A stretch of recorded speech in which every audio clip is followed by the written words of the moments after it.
अपन breeding के प्रकार पढ़ रहे थे, प्रजनन के प्रकार।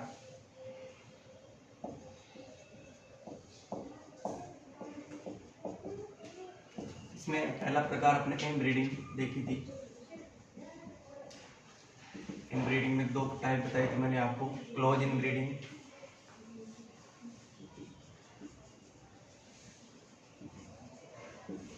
घनिष्ठ संबंध रखने वाले जीवों के बीच में, यानी कि एक ही परिवार के बीच में अगर प्रजनन की क्रिया करवाई जाती है, ब्रीडिंग की क्रिया करवाई जाती है, तो उसको बोला जाता है इनब्रीडिंग। सही है, एक ही परिवार के अंदर। और इसमें दो प्रकार की होती है इनब्रीडिंग, एक होती है क्लोज इनब्रीडिंग, एक होती है लाइन इनब्रीडिंग।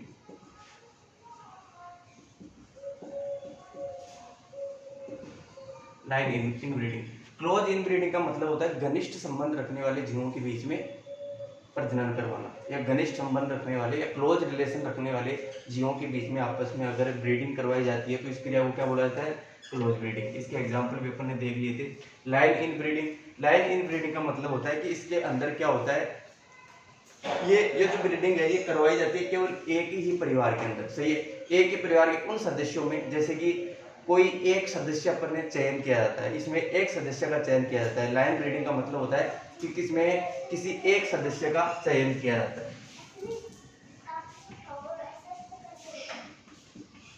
एक सदस्य का चयन किया जाता है और उस सदस्य का ब्रीडिंग जो अपन है वो पीढ़ी दर पीढ़ी जो उसकी संतति प्राप्त होती है उससे करवाया जाता है। जैसे कि अगर एग्जाम्पल की बात करें तो यहाँ पे मेल, यहाँ पे ब्रीडिंग करवाई जाती है फीमेल के साथ। सही है, इससे संतति प्राप्त होती है, प्रोजेनी, मान लो इसका सन और यहाँ पे डॉटर। यहाँ पे एक ऐसा लक्षण जो अपन को संतति के अंदर चाहिए। सही है, एक ऐसा लक्षण अपन चूज करते हैं, एक ऐसे लक्षण का चयन करते हैं जो अपन को संतति के अंदर चाहिए। मान लो वो जो लक्षण है वो किसके अंदर है, मेल के अंदर है। सही है, मेल के अंदर अपन बात कर सकते हैं अच्छे प्रकार के स्पर्म प्रोड्यूस करना। एक प्रकार का लक्षण मान लेते हैं, अच्छे प्रकार के स्पर्म प्रोड्यूस करना।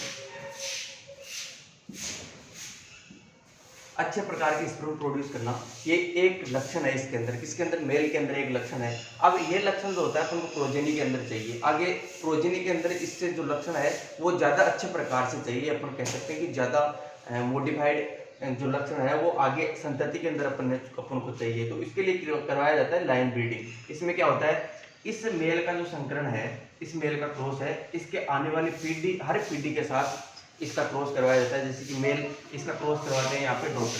सही है, इनसे जो संतति प्राप्त होती है, इनसे संतति प्राप्त होती है डॉटर, उसका क्रॉस वापस इसी मेल से करवाया जाता है। फिर जो संतति प्राप्त होती है उसकी डॉटर, उसका क्रॉस फिर इसी मेल से करवाया जाता है। तो लास्ट में अपन देखेंगे 3 या 4 या 5 वीडियो के बाद क्या होता है, ये जो लक्षण होता है, ये अच्छे प्रकार के स्पर्म प्रोड्यूस करने वाला लक्षण होता है। और 4 या 5 पीढ़ी के बाद में क्या होता है, ये लक्षण जो होता है ये उसके मेल में प्राप्त हो जाता है। तो इसके लिए क्या करवाई जाती है, लाइन ब्रीडिंग। ये लाइन ब्रीडिंग या इन ब्रीडिंग के दो प्रकार हुए। दूसरा इसका प्रकार था आउट ब्रीडिंग।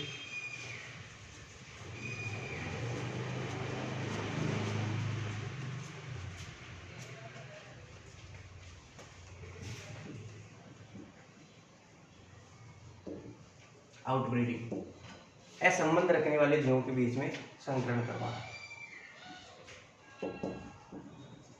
असंबंध रखने वाले जीवों में प्रजनन क्या कहलाता है, आउट ब्रीडिंग। असंबंध रखने वाले जीवों के बीच में प्रजनन क्या कहलाता है, आउट ब्रीडिंग। सही है, अब आउट ब्रीडिंग जो होता है वो कई प्रकार की होती है। आउट ब्रीडिंग जो होती है कई प्रकार की होती है, 6 प्रकार के अपन इसमें पढ़ेंगे। सबसे पहले प्योर ब्रीडिंग,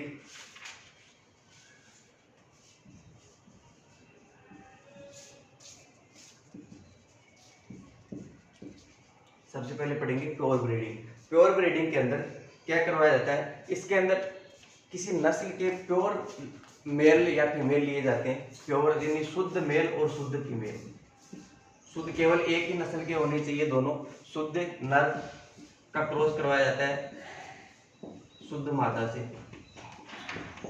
इसमें ये जो शुद्ध का मतलब होता है एक ही नस्ल के होने चाहिए, दोनों नर और मादा एक ही नस्ल के होने चाहिए, इनके बीच में क्रॉस करवाया जाता है तो इसको बोला जाता है प्योर ब्रीडिंग। जैसे कि मान लो आज एचएफ की बात करते हैं, होलिस्टन फिशर की बात करते हैं, तो होलिस्टन फिशर का मेल का क्रॉस करवाया जाता है होलिस्टन फिशर की फीमेल से, सही है, इससे क्रॉस करवाया जाता है। तो ये भी एचएफ क्या होगी, एक प्योर ब्रीड होगी, यहाँ पे भी एचएफ क्या होगी, एक प्रकार की प्योर ब्रीड होगी।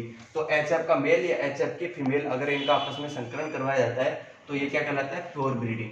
अब एचएफ के अलावा गिर मान सकते हैं, गिर मेल, इसका क्रॉस करवाया जाता है गिर की फीमेल से, तो ये भी एक प्रकार का प्योर ब्रीडिंग हो गया। अब प्योर ब्रीडिंग क्यों करवाया जाता है, इसका मकसद क्या होता है, इसका उद्देश्य क्या होता है? इसका उद्देश्य होता है कि अच्छे प्रकार के सांड प्राप्त करने के लिए प्योर ब्रीडिंग का उपयोग किया जाता है, जो कि सीमन प्रोडक्शन के लिए अपन जो भी पुल यूज किया जाता है, जो भी मेल यूज किए जाते हैं प्योर सीमन प्रोडक्शन के लिए, तो उसके उत्पादन के लिए प्योर ब्रीडिंग काम में ली जाती है। प्योर ब्रीडिंग में क्या होता है, इसका जो मेल होता है वो भी एक शुद्ध प्रकार की नस्ल ली जाती है, उसकी फीमेल भी उसी जिस नस्ल का आपने मेल लिया था उसी नस्ल की फीमेल लेते हैं और दोनों में क्रॉस करवाते हैं। तो जाहिर सी बात है जो प्रोड्यूस होगा मेल होगा तो वो आगे सीमन प्रोड्यूस करने के काम आएगा। जैसे कि आपने गांव में देखा होगा कि आपने एचएफ का सीमन लगवाया या गिर का सीमन लगवाया, वो कहाँ से प्राप्त होता है, वो प्योर ब्रीडिंग से प्राप्त किया जाता है, प्योर ब्रीडिंग के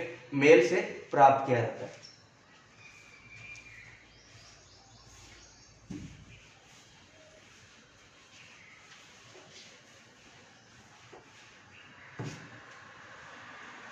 दूसरा टाइप आता है इसका लाइन क्रॉसिंग।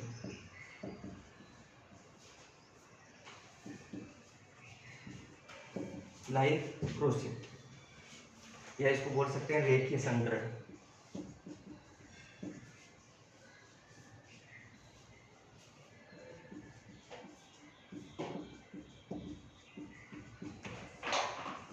रेखीय संकरण इसका मतलब क्या होता है, देखो रेखीय संकरण का मतलब होता है कि सबसे पहले तो अपन ऐसी नस्ल चूज करते हैं जो जिसमें पहले इन ब्रीडिंग हुई हो। जैसे कि यहाँ पे एक फैमिली यहाँ पे चूज करते हैं, पशुओं की एक फैमिली, फैमिली नंबर 1 इसको नाम दे देते हैं, एक फैमिली यहाँ पे फैमिली नंबर 2।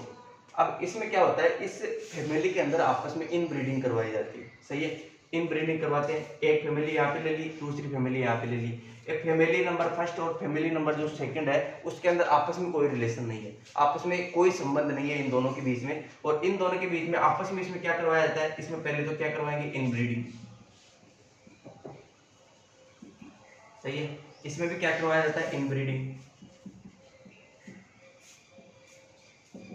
इन ब्रीडिंग करवाई जाती है आपस के अंदर। जैसे कि यहाँ पे फीमेल सॉरी मेल, पहले मेल, इसका क्रॉस करवाया फीमेल से, सही है, यहाँ पे संतति प्राप्त होती है, वो भी मान लो फीमेल या मेल, यहाँ पे भी यही प्रोसेस होता है, इनसे वापस संतति प्राप्त होती है, फीमेल मान सकते हैं या हो सकती है मेल हो, सही है। ये जो इन ब्रीडिंग का प्रोसेस है ये 4 से 5 पीढ़ियों तक चलाया जाता है, 4 से 5 पीढ़ियों तक। फैमिली नंबर 1 में 4 से 5 पीढ़ियों तक इन ब्रीडिंग करवाई जाती है, सही है। फैमिली नंबर 2 में 4 से 5 पीढ़ियों तक इन ब्रीडिंग करवाई जाती है, 4 से 5 पीढ़ियों तक फिर इन ब्रीडिंग करवाई जाती है, सही है। इनके अंदर जब 4 से 5 पीढ़ियां अपन ने इन ब्रीडिंग की हो जाती है तो उसमें लास्ट में जो भी मेल या फीमेल प्राप्त होते हैं, या तो मेल होगा या फीमेल प्राप्त होगी, सही है। इसमें भी 4 से 5 पीढ़ियों के बाद में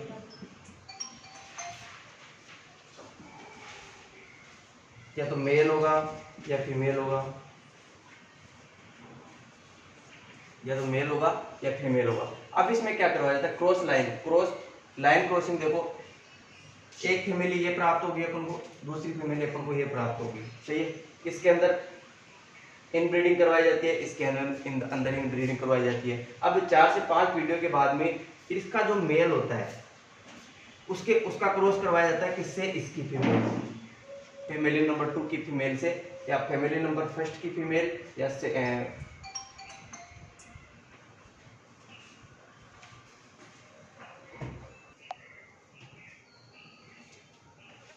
तो इसका मेल और इसका फीमेल, इनके अंदर क्रॉस करवाया जाता है, या अपन मान सकते हैं इसकी फीमेल इसकी मेल, इनके बीच में क्रॉस करवाया जाता है। तो इस क्रॉसिंग को क्या कहा जाता है, लाइन क्रॉसिंग। सही है। फैमिली नंबर 1 फैमिली नंबर 2 इनके बीच में आपस में 4 से 5 पीढ़ियों तक इनब्रीडिंग करवाई जाती है।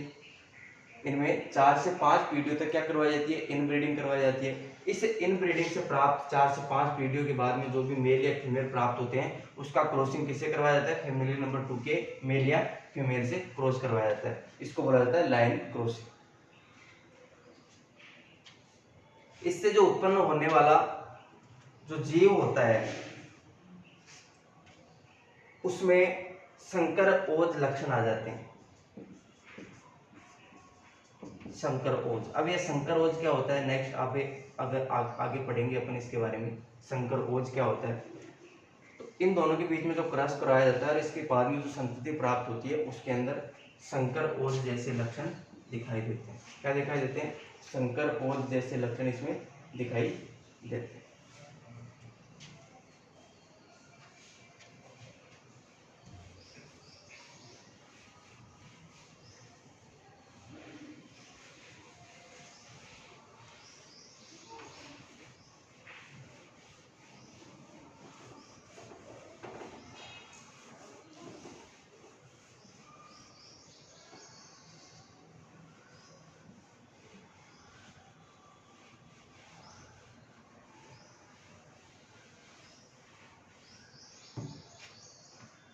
तीसरा इसका टाइप आता है आउट क्रॉसिंग।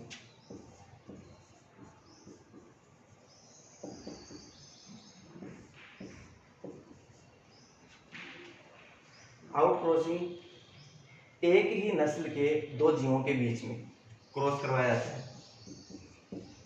एक ही नस्ल के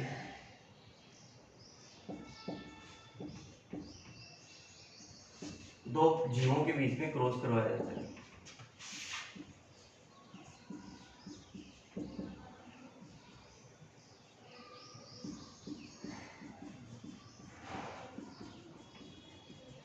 एक ही नस्ल के दो जीवों के बीच में क्रॉस करवाया जाता है।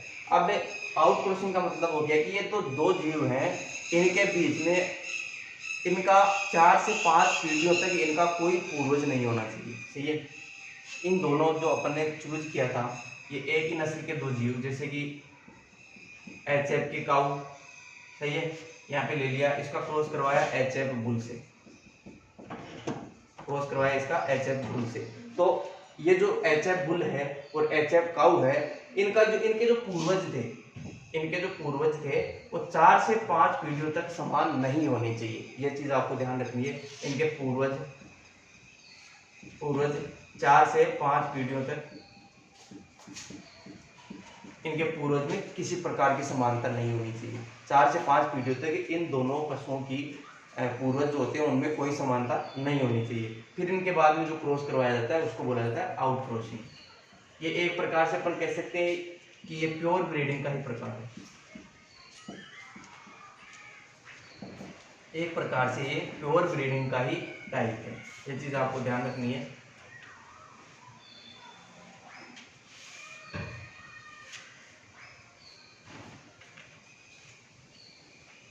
इससे एक फायदा होता है आउट क्रॉसिंग से कि इससे प्राणियों में एक अच्छा जीनीय विकास प्राप्त किया जा सकता है। इसका लाभ क्या हो गया, इस क्रॉसिंग से पशुओं में एक अच्छा जीनीय विकास प्राप्त किया जा सकता है, या अच्छा जीनीय विकास किया जा सकता है।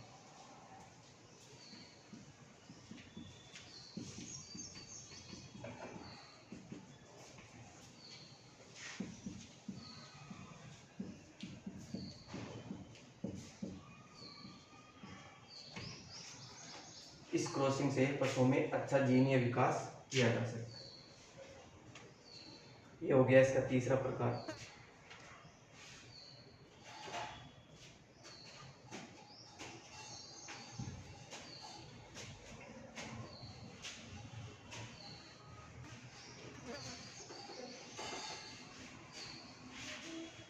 चौथा इसका टाइप है क्रॉस ब्रीडिंग।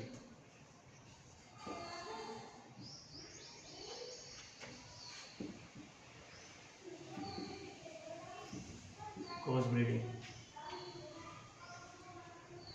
जिसको क्रॉस प्रजनन भी कहा जाता है। इससे उत्पन्न जो संतति है उसको बोला जाता है, संतति को क्रॉस ब्रीड क्या बोला जाता है, क्रॉस ब्रीड। देखो क्रॉस ब्रीडिंग किसे कहा जाता है, अलग अलग प्रकार की नस्लों के मध्य अगर संकरण करवाया जाता है तो इस क्रिया को क्या बोला जाता है, एक ही स्पीसीज के अंदर, एक ही स्पीसीज, एक ही स्पीसीज में, देखो एक ही स्पीसीज में एक ही नस्ल के मध्य अगर संकरण करवाया जाता है तो वो क्या कहलाता है, वो कहलाता है प्योर ब्रीडिंग, सही है, या आउट क्रॉसिंग। एक ही स्पीसीज के अंदर, स्पीसीज किसे कहा जाता है, स्पीसीज जैसे कि काऊ, बफेलो, तो ये सब एक स्पीसीज है, सही है। नस्ल क्या होती है, इनके अंदर पाई जाने वाली अलग अलग प्रकार की जीव, जैसे कि काऊ के अंदर एचएफ पाया जाता है, होल्स्टीन फिशर, गिर हो गया, थार पार्कर हो गया, जर्सी हो गई, ये सारी गायों की क्या है, नस्ल है, सही है। तो एक ही प्रकार की स्पीसीज में, जैसे कि अपन बात करते हैं काऊ की, तो काऊ में अलग अलग प्रकार की नस्लों के मध्य संकरण करवाया जाता है, उसको बोला जाता है क्रॉस ब्रीडिंग। और अगर एक ही नस्ल के मध्य अगर संकरण करवाया जाता है तो उसको बोला जाता है आउट क्रॉसिंग या प्योर ब्रीडिंग, सही है। तो अपन बात करते हैं यहाँ पे क्रॉस ब्रीडिंग की। तो क्रॉस ब्रीडिंग में एक ही स्पीसीज में अलग अलग नस्लों के बनते हैं,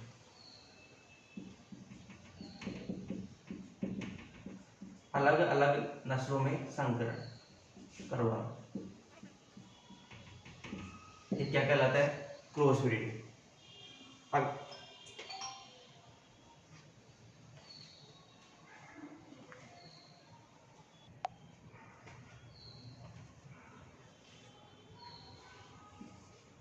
अलग अलग नस्लों में संकरण करवाना क्या कहलाता है, क्रॉस ब्रीडिंग। अब इसके एग्जाम्पल की बात करते हैं तो एग्जाम्पल में आप देख सकते हैं, अगर काऊ की बात करते हैं तो काऊ का क्रॉस, काऊ में देसी नस्लों का क्रॉस करवाया जाता है, देसी नस्लों का संकरण इसके साथ करवाया जाता है, जैसे कि जर्सी हो गई, जर्सी गाय, या इसके अलावा होल्स्टीन फिशर, इसके अलावा गिर। इनका जो अच्छे प्रकार की जो नस्ल है उसका क्रॉस किससे करवाया जाता है, देसी नस्लों से करवा सकते हैं, तो इसको क्या कहलाता है, ये क्या कहलाता है, क्रॉस ब्रीडिंग हो गया। जैसे कि और एग्जांपल की बात करें तो बफेलो में, बफेलो में देसी नस्ल जो है इसका क्रॉस करवाते हैं किससे, मुर्रा से, मुर्रा से इसको क्रॉस करवाते हैं, तो ये भी एक प्रकार की क्या होगी, क्रॉस ब्रीडिंग, क्या होगी, क्रॉस ब्रीडिंग। सबसे ज्यादा काम में ली जाने वाली, इंडिया में सबसे ज्यादा काम में ली जाने वाली जो विधि है प्रजनन की वो क्रॉस ब्रीडिंग है। अपने इंडिया में इसको सबसे ज्यादा काम में लिया जाता है। जैसे कि आपने देखा होगा कभी गाँव के अंदर जो देसी गाय होती है उसमें नस्ल सुधार के लिए, देसी गाय होती है उनमें नस्ल सुधार के लिए, नस्ल सुधार का मतलब होता है इनमें उत्पन्न होने वाली जो संतति है वो अच्छे प्रकार से दूध दे या ज़्यादा मिल्क प्रोडक्शन करे, जो खराब चारा है उसको भी खा सके, इसके अलावा रोग प्रतिरोधक क्षमता उसमें ज़्यादा हो, ये सब उत्पन्न करने के लिए इसमें अपन क्या करते हैं, इसका क्रॉस करवाते हैं किसी अच्छे प्रकार की नस्ल से। जैसे कि दुग्ध उत्पादन बढ़ाना है, मिल्क प्रोडक्शन बढ़ाना है तो इसका क्रॉस किससे करवाएंगे, एचएफ से, सही है। इसके अलावा अगर तुमको रोग प्रतिरोधक क्षमता बढ़ानी है तो देसी गाय का क्रॉस किससे करवाएंगे, थार पार्कर से, थार पार्कर से, सही है। ऐसे ये आपस में क्रॉस करवाया जाता है अलग अलग नस्लों के मध्य, इसे कहा जाता है क्रॉस ब्रीडिंग, इसे क्या कहा जाता है, क्रॉस ब्रीडिंग।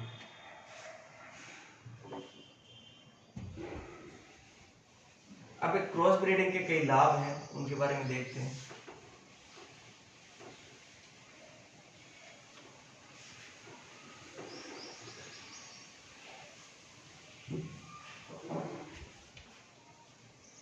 पहला लाभ,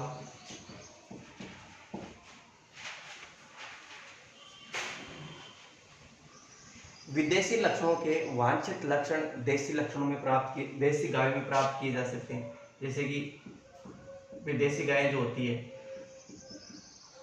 उदाहरण के तौर पर जर्सी या होलिस्टन फिशर, इनके वांछित लक्षण, ऐसे लक्षण जो अपने लिए लाभकारी हो सकते हैं, वांछित लक्षण कहलाते हैं। उनके वांछित लक्षण देशी गायों में प्राप्त किए जा सकते हैं। देशी गायों में प्राप्त किए जा सकते हैं। देशी गायों में प्राप्त किए जा सकते हैं। इनसे प्राप्त जो संतति होती है उसका खान पान और प्रबंधन बेहतर होता है। प्राप्त संतति का खान पान,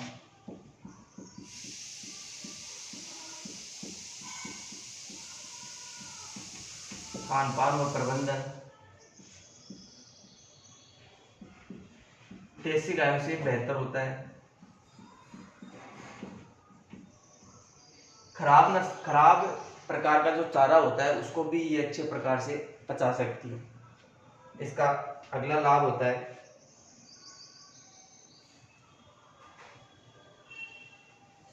जो संतति उत्पन्न होती है उसमें कई लक्षण दिखाई दे सकते हैं।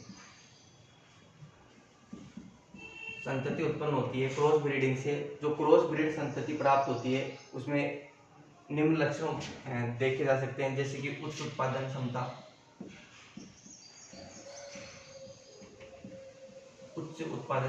क्षमता, इसके अलावा जल्दी वयस्क होना,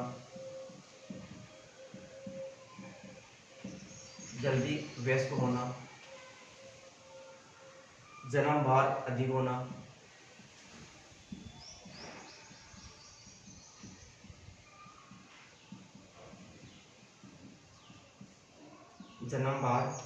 अधिक होना, अत्यधिक वृद्धि या बेहतर वृद्धि कह सकते हैं इसको, बेहतर वृद्धि दर, उसमें बेहतर वृद्धि दर पाई जाती है। अच्छी प्रजनन क्षमता,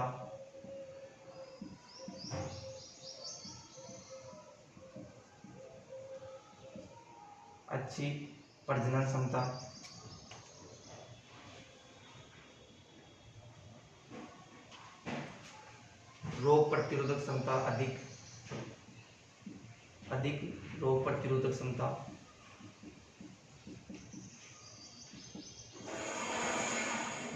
ये सारे लक्षण जो संतति प्राप्त होती है क्रॉस ब्रीडिंग से उसमें पाए जा सकते हैं। जैसे कि उच्च उत्पादन के लिए अगर अपन को क्या करवाना है, देशी गायों का क्रॉस किससे करवाना है, एचएफ से, तो वो क्या करेगी, अच्छा उत्पादन प्राप्त करेगी। सही है।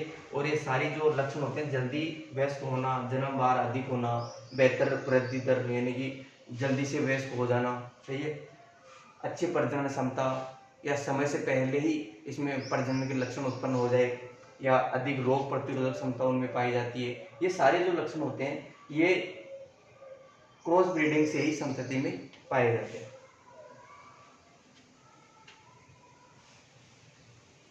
इसके अलावा इस विधि से जो परिणाम होते हैं वो जल्दी ही प्राप्त किए जा सकते हैं, यह भी इसका एक लाभ है। इस विधि से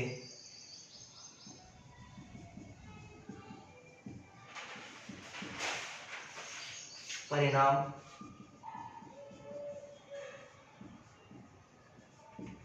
जल्दी प्राप्त किए जा सकते हैं।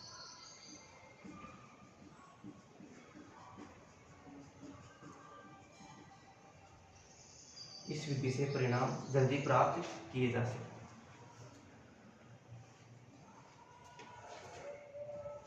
ये सारे लक्षण होते हैं इसके।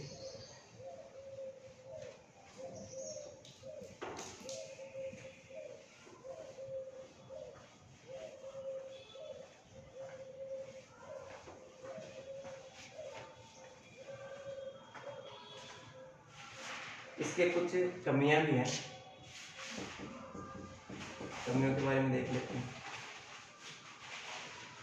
इसमें संतति के लिए क्या होता है, 2 या 2 से अधिक शुद्ध नस्लों का विकास जरूरी होता है या रख रखाव जरूरी होता है। 2 या 2 से अधिक,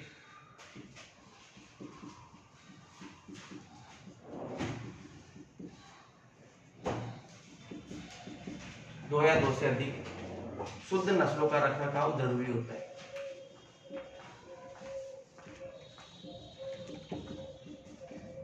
शुद्ध नस्लों का रख रखाव जरूरी होता है।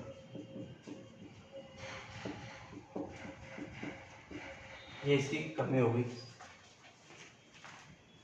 क्रॉस ब्रीडिंग की।